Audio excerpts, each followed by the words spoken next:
Good morning on this Sunday, July 7th, and welcome to the Georgia Gang. A landmark ruling from the U.S. Supreme Court on presidential immunity. Will it impact the Fulton County election interference case? Also, Georgia has a new slate of laws on the books, and we'll tell you why the CDC recommends you get an updated COVID shot. Melita, Phil, Theron, and Martha are all here. The debate and discussion begin right now. From the Fox 5 studios, the Georgia Gang starts now.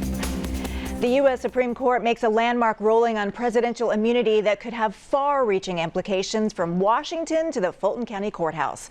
The justices said former presidents, including Donald Trump, enjoy a certain amount of immunity from prosecution. It was a 6-3 ruling along the political divide of the court. The justices decided presidents have immunity for official acts carried out in office, but do not have immunity for unofficial ones. And that will be the big question. And all of these cases going forward, including the one here in Fulton County. Phil, we'll start with you this week. Former President Trump called this a big victory for him and for democracy. Well, I agree with that, and I think it was a victory not just for him, but I think it was a victory also for Joe Biden. After he's out of office, I think it's a victory for future presidents because it went right down the middle, as you pointed out, official versus unofficial. And it's funny because I actually ran into Judge McAfee the other day, and we didn't discuss the case, but he said, I've got a lot of homework and reading to do. And what my point is, and the takeaway is that judges now have to parse through this to see, like the phone call in Georgia with the Fonnie Willis prosecution under this so-called racketeering law. Was this official? Was this unofficial? Now the Trump attorneys are going to say, oh wow, after this Supreme Court ruling, this was official. He was acting in his capacity as president. And I think that spills over into the New York case because it was official. Even John Roberts, Chief Justice Roberts, wrote that, for example, when the president, acting officially, told his vice president, Mike Pence, to maybe delay the certification, looked like he was acting officially. So I think this is a big victory for the Trump case because it looks like all these trials will be postponed. Theron, President Biden had some strong words about this too. I mean, did the U.S. Supreme Court ruling give presidents just blanket immunity? Essentially, and it also says that presidents and former presidents are above the law. But notice what Phil just said. It looks like it was done officially, right? We don't know a clear picture of what's official and what's non-official. And what Justice Roberts also said is that they're going to have to determine in these ongoing cases what's official and unofficial. And he did not rule out the possibility of other cases like Fulton County, New York, determining what's official, what's unofficial. The question is for Georgia, let's just get straight to the point. When the former president called Secretary of State Raffensperger, I think on the second or third call, and they were smart enough to tape it, when he said, go find me the 11,000 whatever votes, right? I know, Melita, you probably know the number, I can't remember. I believe that he was acting in an unofficial capacity as a campaign manager or a political candidate trying to overturn democracy, right? But again, it's left up to District Attorney Fonnie Willis and Judge McAfee to determine that.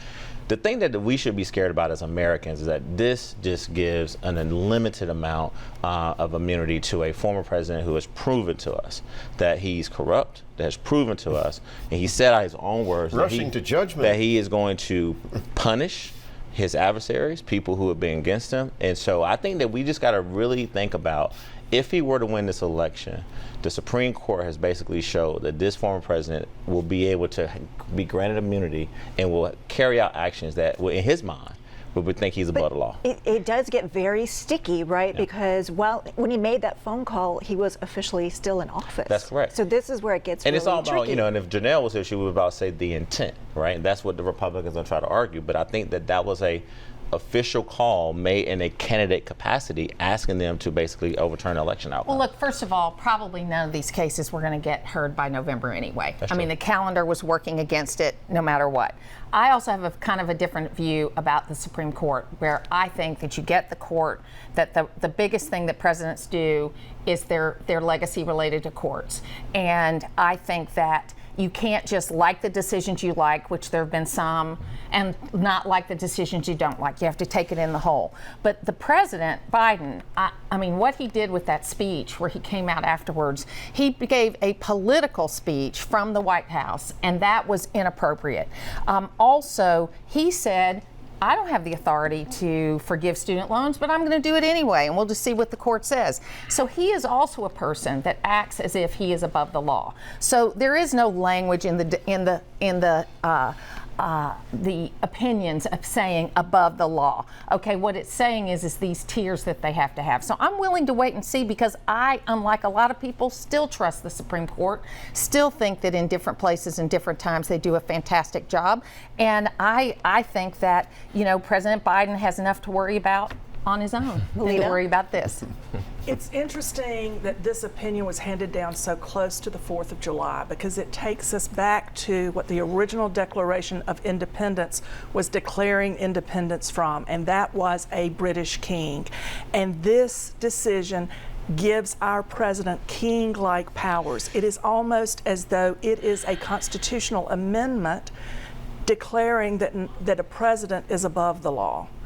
And when we talk about the court and having confidence in it, what we have now is a court that Leonard Leo of the Federalist Society and his big money allies like the Koch brothers, the Mercer family, and Harlan Crow have bought and paid for. And so, you know, you combine this immunity decision with the Snyder case, which basically allows gratuities for public officials, and the Chevron case, which overturns 40 years of precedent about regulatory authority.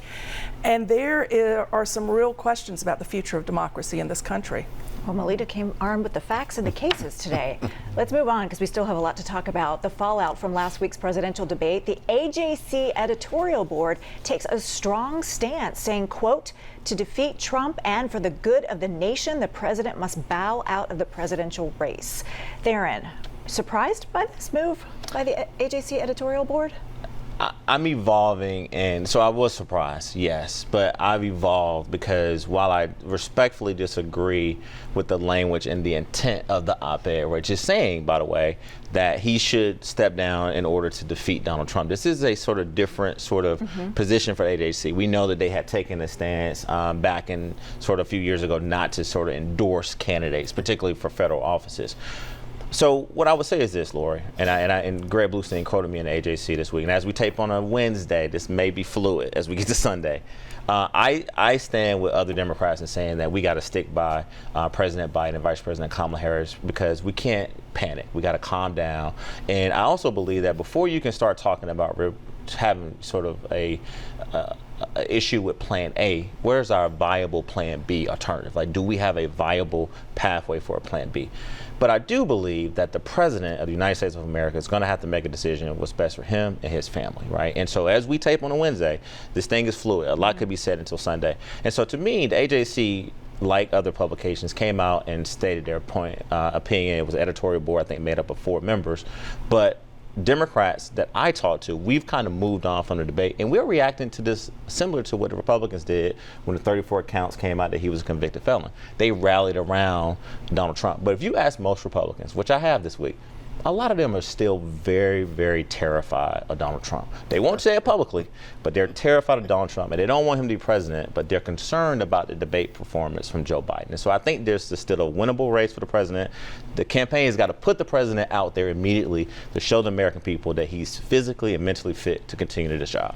Phil, first. Well, the polls don't show this at all, that more Republicans are coming into the Trump camp, more independents are coming into the Trump camp. The CBS News did a post-debate poll that said over 70% of the American people think that Biden should get out and that he's unpopular. As we tape, as you point on Wednesday for our Sunday show, the support for Biden is hemorrhaging.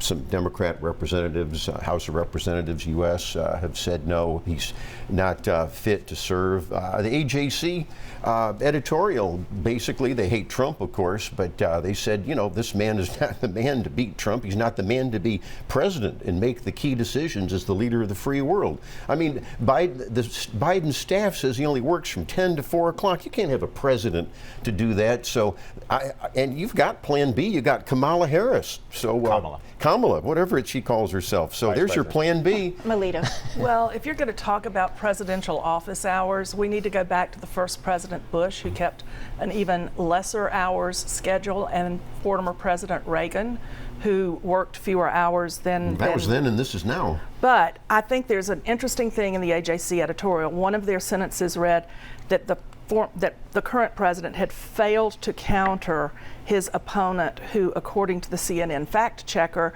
lied 30 times during the course of the debate, approximately once every 90 seconds. And also, you had the Philadelphia Inquirer calling for Trump to step down, saying he was unfit for office and a danger to democracy. So there are papers calling for both men to step down. And I think what we're seeing now is we're still seeing Democrats and progressives who were behind the president going through various stages of grief, and some of them are already at an acceptance level and some are not. Well, if I were a Democrat, I would want to move on from that debate also. I think it's very painful to watch, and it's really elder abuse what they've put him through. But the biggest lie that Joe Biden told was that no one had died on his watch as commander-in-chief, and the families of the soldiers in Afghanistan who were killed died on his watch. So that was a big lie too. So there were lies happening on all sides, and I just told my grandchildren, don't watch political ads, because they're all lies on both sides. Everybody stretches the truth. But what the president needed to do yesterday, when he came out and made that speech, he should have turned it into a press conference where he took questions from people for at least an hour, where he could show that he could do what he needed to do. This president will not engage with the press. He will not talk to the people. You may not like Donald Trump, but he made himself available. All right, up next, dozens of new laws are now in effect in Georgia, including one that allows for school choice. Have a question or comment for the Georgia Gang? Email them at georgiagang@foxtv.com. Several new laws are now in effect here in Georgia, among them the so-called school choice bill. Martha, let's get to you. How quickly do you think we'll see parents taking advantage of the new law? There are a lot of restrictions on it, There are too. a lot of restrictions. I don't know if it's obviously not going to be for this school year, even though it went into effect, because things have to be put into place. But I would expect maybe by the next semester you might be able to see some changes that are made there. And look, this is a first step. And I was appointed to the State Board of Education, and they knew I supported school choice, and they appointed me to that board. And so I do support school choice, and I think this is a good step in the right direction. Melita. Well, my favorite of the new laws is Addie's Law, which mandates that public school systems plan their bus routes to avoid students crossing roads where the speed limit exceeds 40 miles an hour. And I think that's a really great law. And it also strengthens penalties for drivers who pass school buses. So everybody be careful when school starts back up. I love that. Any That's minute good. now. Phil, any other new laws that you saw on the books? Just real quickly, we're lowering the state income tax. There's an anti-squatter law that passed. You can put them in jail for a year now, and after a police report, and if you can prove that you own the residence or business. And we may talk about this later, but there was some election reform laws, and to kind of segue to what we were talking about in our opening of the show, a third-party candidate, if they can show they have 20 states that they can get on the ballot on, in Georgia, they'll automatically be on the ballot. That's a big so change. that's for Robert F. Kennedy. Big change. The other there. thing, real quickly, state employers and our teachers got a raise starting on July 1st as well. And then also there was funding in there for more school officers for safety reasons. We talked. I personally believe not just secondary, middle school, elementary schools. We need to have a resource security officer in all of our schools in Georgia. Good. All right, big budget year. One law aimed at protecting independent pharmacies, especially in rural Georgia, did not make it into law. Melita, this one was vetoed by Governor Brian Kemp. Yes, and I think that's a tragedy, because small town independent pharmacies don't have the same bargaining power with the middlemen who negotiate what pharmacies will be paid for particular drugs. And it only comes out after these pharmacies are no longer covered by the gag orders because they've closed. So for example, Lipitor, it's a commonly prescribed drug. An independent small town pharmacy would only be paid $1.90 for filling that prescription, where a chain drugstore was being paid $46.87. So that's a big disparity. This law was supposed to fix that, and it didn't happen, and you're going to continue to see small town pharmacies close. And what I really, having grown up in a small town with a small town pharmacist, the care these independently owned pharmacists give their patients in a small town is really, really important, and it's sad to see that happen. So I've been working closely with the independent pharmacists in our area because they were very concerned about this, and Representative Lee Hawkins supported this bill strongly from our area. He is a dentist, and what's interesting about it, it's not just that they can't negotiate, it's that the negotiator for state health benefit plan, which is 660,000 people that come, is CVS Caremark. They negotiate not only for the big guys, but they also negotiate for the little guys. So to me, and they tell me I'm wrong about this, it's a little bit like the Fox Garden Hen House, and I think that they need to bring this forward. And the independent pharmacists have come up with a plan that would more equalize these prices, so it shouldn't cost the state any more money. It's not part of this bill, it'll be going forward, but we're working really hard on it up in our area because we have a lot of independent pharmacies. Good. We'll see if it comes back. Well, Phil, you'd mentioned the election laws. In Cobb County, the Board of Elections is considering a policy that would require individuals who challenge the eligibility of other voters to cover the associated costs. And a hearing on this matter is scheduled for August 3rd. So when somebody, is challenging hundreds of thousands of people or tens of thousands of people, they'll have to pay for that. Well, that's right. But it's kind of like a freedom of information request that journalists have to go through. You cannot have onerous charges if you need 1,000 pages of a court document or something that's public information. And so there's already court cases even before this law went into effect on July 1st. And so you just can't. I'm glad the new election law that came into effect allows people with certain criteria to challenge votes. That we've always said, from Stacey Abrams to Donald Trump, you can question votes. There are certain criteria, though, so it's going to cause court cases. Darren, do you think that this will cut down, though, on the number of people who are challenging? I think it will make you sort of think twice and probably a third time about filing. But look, I would say this.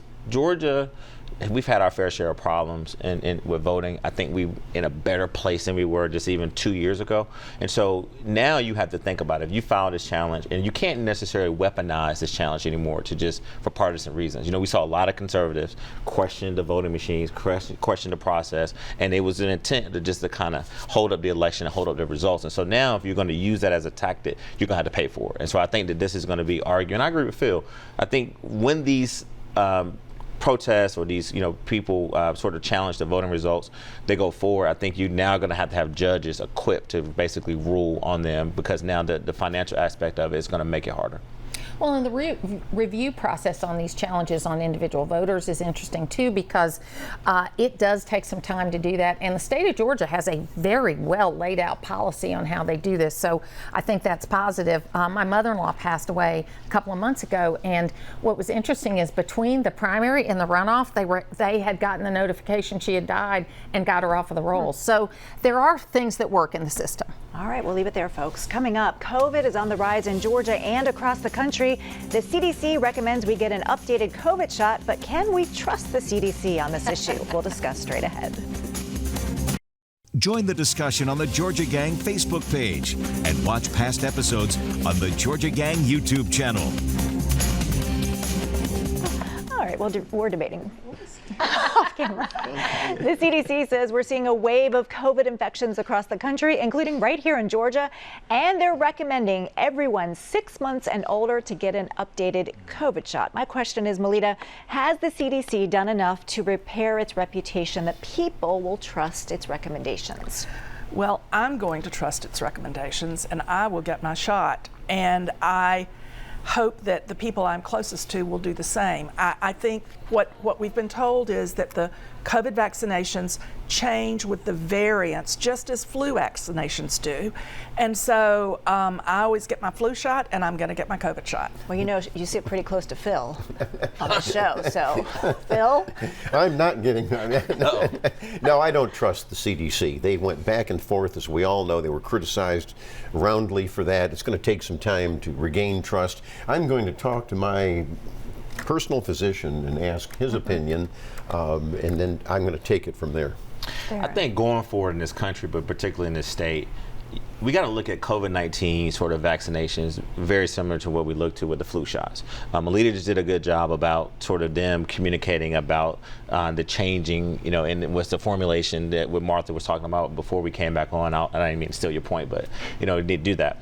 But I do know a lot of people, Lori and others, that are very concerned about what's in the shots, and then do we want to go back? Like, if we're just going to call balls and strikes, we remember a time where people were very questionable of the vaccine shot, what was in it, how did it make you feel? They're still there, but I think the majority of people have got to really follow the CDC guidelines, and I do trust the CDC. Now, how they communicate going forward this time, I don't trust that until I see the transparency and the over-communicative strategy with the public. But ultimately, I think in this country, until we got something better, we're going to have to get COVID-19 annual vaccination shots similar to what we have to do with flu shots. I think Darren makes a good point about the communication. Yeah, that's well, and I think it depends upon the category of person you're in. I mean, there are certain people that have higher risk factors than others, and they still have not shown the benefit of children 6 to whatever age being vaccinated. That is still really questionable, and I'm so thankful that none of my grandchildren ended up getting the COVID vaccine.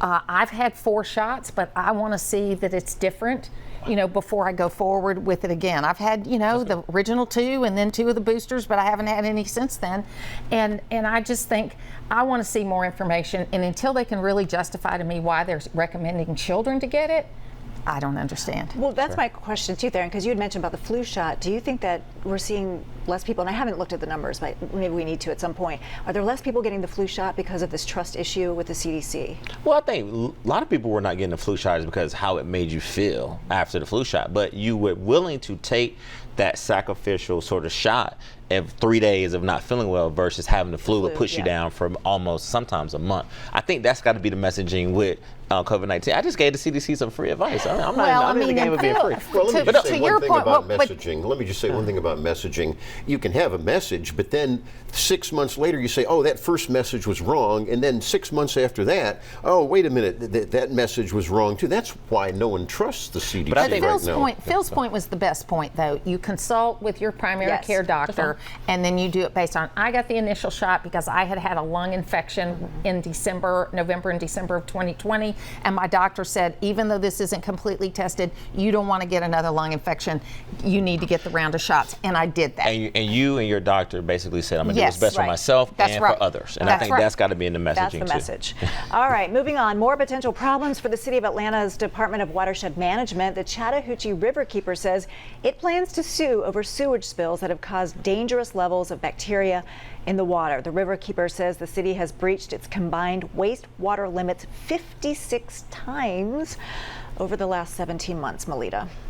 Well, this is a serious problem, and we don't want to go back to the days of constant sewage spills. Already, the Chattahoochee Riverkeeper is advising that south of that plant all the way to West Point Lake, people not be in the river for recreational purposes, and we don't want to go back to those days. And so we had mayors who, after Shirley Franklin, thought she'd solved the problem and didn't do the maintenance and continuing, ongoing repair of pipes and equipment that needed to happen. And so Mayor Dickens has to take the bull by the horns and solve this problem. And Cobb County is having similar issues with 7 million gallons of treated wastewater dumped into Lake Allatoona that did not meet environmental standards, Phil.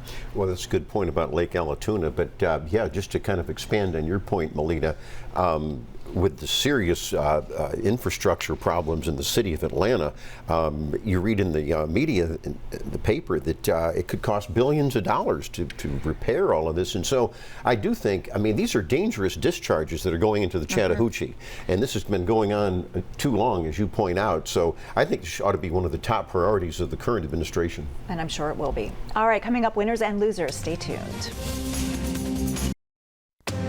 Time now for the week's winners and losers. A big shout out to the 07 Roswell Santos girls for bringing home the silver medal. It's a girls soccer team, and congratulations to the coaches. And my daughter happens to be on that team, so very proud for all those girls and the coaches. Melita? My winners of the week are these 3 soon-to-be Howard Middle School 7th graders after their lemonade stand attracted Michelle Pfeiffer as a customer while she was filming in their neighborhood. Love it. The 12-year-olds remember her in the Ant-Man and Wasp movies while their mothers remember other roles. Xanadu, wasn't it Xanadu or something like that? All right, Phil, you might want to have a lemonade Yeah, that was a good stand. one. You know, now to put a downer on this, Biden, of course, is my loser, and he needs to take a cognitive test if he wants to try to have any way to go forward in the campaign. And I'm tired of the city of Atlanta. It's a big loser. In the last 2 years, they paid out $6 million for officers who are doing the right thing, and yet they feel that the victims need to get some money. This is taxpayer money. Just recently, 2 perps that violated the curfew. They were given $2 million and they weren't even students. They wouldn't turn over their cell phones to the GBI. The special prosecutor said the officers did nothing wrong, so it's loser. Aaron. I'll be real quick. Shout out to former general manager now, Barham Biadari. We all call him B. Thank you so much for your 25 years of service at the airport. Dear friend, and wish him well. And then lastly, Atlanta Dream guard Alicia Gray, who's been named to the WNBA All-Star team for twice now. Nice. So my winner this week is the AJC. Loved the editorial. And I had a loser, but Phil already said it. But I'm going to remind people on Monday at 11 o'clock at Gainesville High School will be a celebration of life of Abbott Massey. Aww. All are welcome to come at his beloved Gainesville High School. Glad you mentioned that. Make it a great week, everyone. Bye-bye.